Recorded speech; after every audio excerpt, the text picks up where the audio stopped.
कहीं ना कहीं हम अपने बच्चों को कलम की भी शिक्षा दें और कहीं ना कहीं हथियार की भी शिक्षा दें। मगरमच्छी आंसू लोग बहाते हैं तो वो कोई कम से कम दिखावे भर के लिए, नाम मात्र के लिए भी नाम ले। गाजा पे सबका सीना फटता है, लेकिन अगर वही बांग्लादेश में हिंदू मारे जा रहे हैं तो उस पर कोई नहीं बोलता। तो हम गलत नहीं करेंगे, लेकिन अगर कोई गलत करेगा तो हम उसको पुरजोर जवाब देंगे।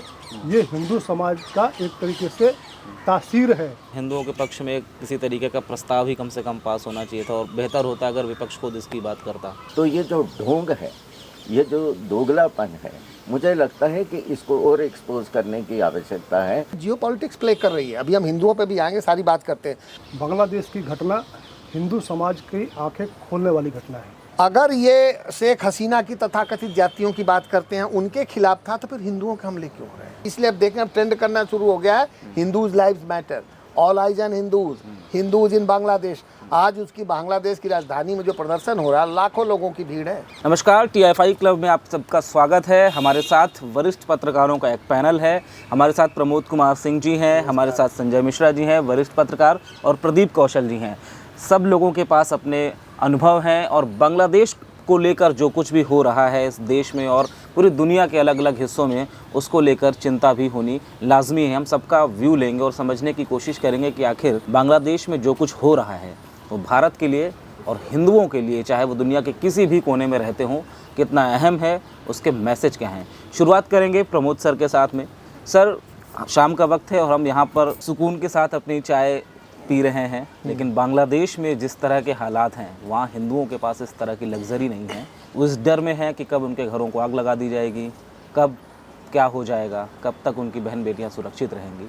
बांग्लादेश के इस बदलाव को आप कैसे देखते हैं? और आज बांग्लादेश के हिंदुओं ने बड़ी संख्या में एकजुट होकर ढाका में एक रैली की है, ये भी अपने आप में एक बड़ा बदलाव है। इन दोनों बदलावों को आप किस तरह देखते हैं? देखिए, जो बांग्लादेश में इस समय हो रहा है, इसके दो पहलू हैं। अगर ये वाकई में आरक्षण के विरोध में, जो कि आरक्षण दिया था सुप्रीम कोर्ट के फैसले ने, कि जो वहाँ पे जो स्वतंत्रता सेनानी 71 में जब बांग्लादेश स्वतंत्र हुआ था, उसके पहले जो जिन लोगों ने लड़ाई ली थी, उनके आश्रितों को देने के लिए उस पर विरोध हुआ।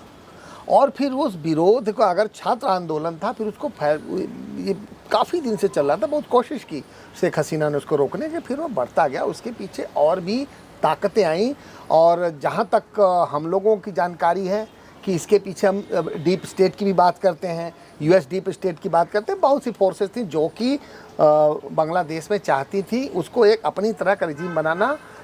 वो और भारत को, आप ये मत सोचिए इसमें जियो पॉलिटिक्स प्ले कर रही है। अभी हम हिंदुओं पे भी आएंगे, सारी बात करते हैं। और लेकिन अभी जो मेन मुद्दा ये है कि रिजीम चेंज था, एथनिक क्लिंजिंग इसका जो दूसरा हिस्सा है। तीसरा हिस्सा क्या है? क्या जो खालिदा जिया की BNP की सरकार थी, बांग्लादेश नेशनलिस्ट पार्टी की, जो जनरल जियाउर रहमान की पत्नी है, वो जो मार्शल एडमिनिस्ट्रेटर है, जो शेख मुजीब को मारा था, मुश्ताक खांडोकर ने, मुश्ताक खांडोकर को इन्होंने रिप्लेस करके फिर मार्शल एडमिनिस्ट्रेटर बन गए थे। उसमें वो हमारे भारत के खिलाफ है। कहते हो ISI और US के CIA के ज़्यादा नज़दीक है। अगर ये शेख हसीना की तथाकथित जातियों की बात करते हैं, उनके खिलाफ था, तो फिर हिंदुओं के हमले क्यों हो रहे हैं? अब कहा जा रहा है कि क्योंकि हिंदुओं ने उनको सपोर्ट किया था, इसलिए वहाँ हमले हो रहे हैं।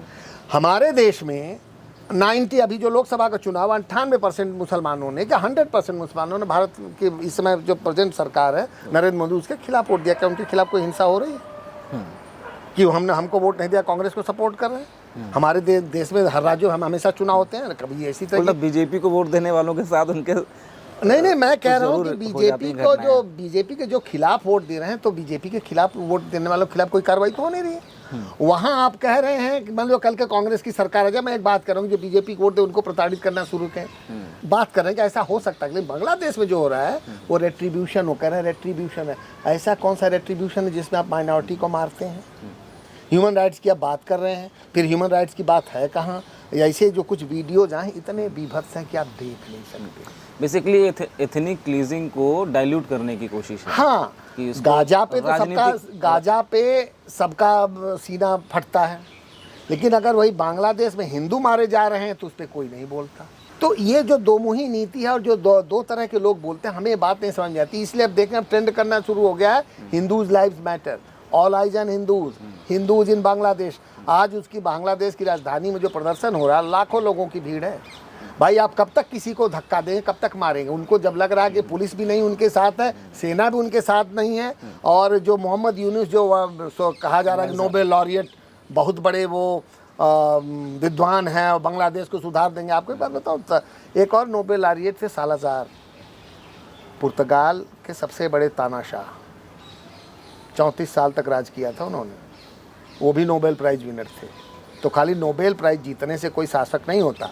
मोहम्मद यूनुस के सामने सबसे बड़ी जो चुनौती है कि अपने देश में कानून की व्यवस्था लागू करें और देश में हिंदुओं के खिलाफ और अन्य माइनॉरिटीज़ के खिलाफ जो अत्याचार उसको बंद करें। संजय जी, आप इस बदलाव को किस तरीके से देखते हैं? आज पूरी दुनिया में कम से कम एक चीज़ हुई है, इंटरनेशनली भी ऐसे कई सारे लोग हैं जिन्होंने हिंदूज़ की बात की है, इस हिंसा का विरोध किया है, और इंटरनेशनल फोरम पे भी अब ये बात उठाई जाने लगी है। क्या इसकी वजह ये है कि अब जो कुछ ब्रिटेन में हो रहा है, जर्मनी में हो रहा है, उन तमाम चीज़ों को मिला के आप कैसे देखते हैं? इस देश को, हिंदुओं को ये समझना होगा कि हमारे देश में भी ये चैन कब बेचैन में बदल जाएगा, उसके लिए सचेत रहना होगा। बांग्लादेश की घटना हिंदू समाज की आंखें खोलने वाली घटना है।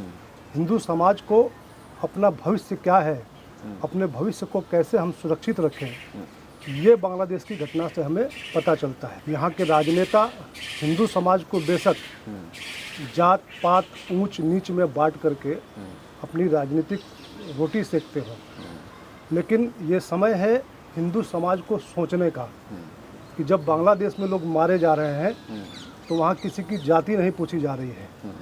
बांग्लादेश में जो अधिकांश लोग जो इस घटना के शिकार हुए हैं, दुर्घटना के शिकार हुए हैं, उसमें नामशूद्र कम्युनिटी के, जिसको भारत में हम लोग दलित समुदाय मानते हैं, तो उस समय कोई नहीं पूछने गया कि आपकी जाति क्या है। उस समय जब अत्याचार हो रहा था तो यही चुन चुन कर किया कि नहीं ये हिंदू है। तो हिंदू समाज को अपना भविष्य अगर सुरक्षित रखना है, चाहे विश्व के कोने में कहीं भी हिंदू समाज का व्यक्ति रहता हो, उसको बांग्लादेश की घटना से सीख लेनी चाहिए कि हिंदू समुदाय जागृत हुआ है। जब तख्ता पलट हुआ है बांग्लादेश में, उसके बाद जो 3-4 दिन रहे वो पूरा का पूरा हिंदुओं पर अत्याचार हुआ। पिछले 2 दिनों से जो वहाँ से जो विजुअल्स आ रहे हैं, हिंदू समुदाय पिटने के बाद यूनाइट हुआ है और उन्होंने जगह जगह मुकाबला किया है। मातृशक्ति भी कहीं ना कहीं जो विजुअल्स आए हैं हथियारों से लैस नज़र आई है, और हिंदू पर अत्याचार जो हो रहे हैं उसके विरोध में ढाका में बहुत बड़ा प्रदर्शन कल भी हुआ, आज भी हुआ।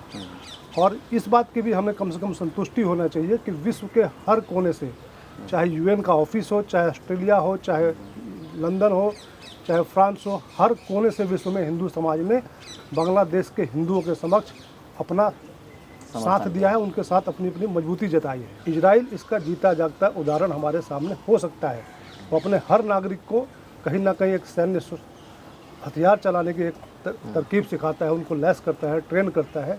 उसी तरीके से हिंदू समाज को, हिंदू संगठनों को उग्र न होकर के शांति रूप में अपनी आत्मरक्षा के लिए कम से कम हमें उस तरीक़ों का पालन करना होगा। और ये बोलते हैं कि हिंदू कायर हैं, हिंदू कायर नहीं है। अगर इस धरा पे सबसे अधिक, सबसे बड़ा वार हुआ है तो महाभारत का युद्ध हुआ है, और उस पर असंख्य लोग मारे गए उस वार में। वो हिंदू समाज ने उस वार को लड़ा था। तो हिंदू कायर नहीं है। हमारी देवी देवता, कोई भी देवी देवता ले लीजिए, चाहे शिव भगवान हो उनके हाथ में त्रिशूल है, चाहे काली हो उनके हाथ में खड़ग है, तो हमारे विष्णु भगवान के हाथ में चक्र है। तो हमारे देवता बिल्कुल भी अहिष्णु नहीं है। हम पहले वार नहीं करेंगे। भगवान राम ने, हम चाहते तो लंका को अपने कब्जे में कर सकते थे। हमारा उदाहरण है कि हमने लंका को जीता और उसके बाद दोबारा से उनको दे दिया। तो हम गलत नहीं करेंगे, लेकिन अगर कोई गलत करेगा तो हम उसको पुरजोर जवाब देंगे। ये हिंदू समाज का एक तरीके से तासीर है, और उस तासीर को हमें आगे भी जीवंत रखना होगा, तभी हिंदू समाज सुरक्षित रह पाएगा। प्रदीप सर, एक बहुत बड़ी बात कही है संजय जी ने, आप कितना सहमत हैं और आपको क्या लगता है कि ये किस तरह का समय है और क्या संघर्ष ही एकमात्र उपाय है? बांग्लादेश के हिंदुओं ने ये महसूस किया है कि आत्मरक्षा ही रास्ता है उनके सामने। बाहर से कोई नहीं आएगा बचाने, उनको स्वयं अपनी रक्षा के लिए हथियार उठाने पड़ेंगे, प्रतिरोध करना पड़ेगा। और दूसरा, पूरे विश्व भर में लोगों को हिंदुओं की जो स्थिति है, हिंदुओं के ऊपर जो अत्याचार हुआ है और जो निरंतर होता आ रहा है, उसके विरुद्ध पूरा विश्व भर में लोगों के अंदर जो जन है उसकी भावना को आपको अपने पक्ष में करना होगा, अपने साथ जोड़ना होगा। दूसरी बात ये है जो बड़ी आपको विचलित करती है कि अगर आप देखते हैं तो हमारे यहाँ अगर किसी अल्पसंख्यक से जुड़ा कोई विषय आता है तो हमारे राजनेता बहुत आगे बढ़ चढ़कर उसके पक्ष में बोलते हैं, लेकिन बांग्लादेशी हिंदुओं के विषय में अगर आप देखें तो जो पूरे राजनीतिक दलों को आप देखें उनकी चुप्पी जो है बड़ी निराशाजनक है। 1 मिनट के लिए टोक रहा हूँ। मुझे याद है कि जब नई सरकार का इस 18वीं लोकसभा का शपथ समारोह चल रहा था सांसदों का, तो कई माननीय सांसदों ने फ़लस्तीन के नारे लगाए थे, उसको लेके सपोर्ट भी किया था और संविधान के नारे तो लगा ही गए थे। आपने इतने लंबे वक्त तक संसद की कार्रवाई को बहुत करीब से देखा है।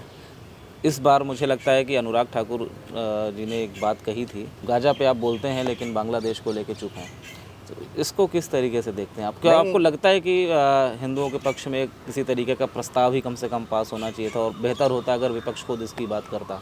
नहीं, मुझे लगता है कि हर जगह, हर मोहल्ले में, हर प्रांत के अंदर, हर प्रांत की राजधानी के अंदर प्रदर्शन होने चाहिए थे, इसका प्रतिरोध होना चाहिए था और बांग्लादेश को शर्मसार करने की आवश्यकता है।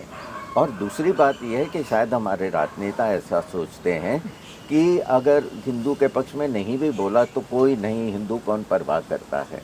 लेकिन हिंदू समाज को ज़रूर नोटिस करना चाहिए कि कौन हिंदू समाज के पक्ष में खड़ा हुआ है, बोल रहा है, और कौन अल्पसंख्यकों के लिए, जैसे बहुत मगरमच्छी आंसू लोग बहाते हैं, तो वो कोई कम से कम दिखावे भर के लिए, नाम मात्र के लिए भी नाम ले। असदुद्दीन ओवैसी बहुत बोलते हैं अल्पसंख्यकों के अधिकारों को लेकर के। उन्होंने एक ट्वीट किया, उसमें उन्होंने एक बार भी हिंदू शब्द नहीं इस्तेमाल किया, उन्होंने केवल अल्पसंख्यक किया और गोलमाल बात की। तो ये कौन सा अल्पसंख्यकवाद है जो एक देश के अल्पसंख्यकों के लिए तो बहुत ज़्यादा संवेदनशील है और दूसरे बगल का जो हाँ पड़ोसी देश है जो कभी भारत का अंग था, वहाँ के अल्पसंख्यकों के लिए तो आपके मन में कोई भी संवेदनशीलता नहीं है। तो ये जो ढोंग है, ये जो दोगलापन है, मुझे लगता है कि इसको और एक्सपोज करने की आवश्यकता है। और जब हिंदू संगठित होगा, जब हिंदू प्रतिरोध करेगा, तो अपने आप यही राजनेता बोलने के लिए विवश हो जाएंगे उनके पक्ष में। एकजुटता बहुत ज़रूरी है जब तक एक समुदाय के तौर पर, एक समाज के तौर पर संगठित नहीं होंगे। बहुत बढ़िया चर्चा हुई शाम को। आप सभी लोगों का बहुत बहुत धन्यवाद कि हमारे इस अड्डे पर आए और इतनी सार्थक बहस है उसको हमने यहाँ पर पूरा किया। तो कुछ चीज़ें जो निकल कर सामने आई हैं, पहली तो ये कि हम दिल्ली में हैं और ये वाकई मुस्कुराने की वजह है। मजाक में लोग कहते हैं कि अच्छा हुआ कि हम भारत में पैदा हुए, कुछ बहुत इधर उधर नहीं पैदा हुए, तो वाकई सोचने की बात है। लेकिन यहाँ पर ये स्थितियाँ बनी रहें, हम इसी तरीके से चर्चाएँ कर सकें, उन्मुक्त रूप से रह सकें, इसके लिए ज़रूरी है कि सचेत रहा जाए और ऐसे किसी भी ताकत के, किसी भी प्रोपेगेंडे के बहकावे में ना आया जाए जो इस देश के लोकतंत्र को, इस देश के सोशल फैब्रिक को नुकसान पहुँचा सकती है। नमस्कार।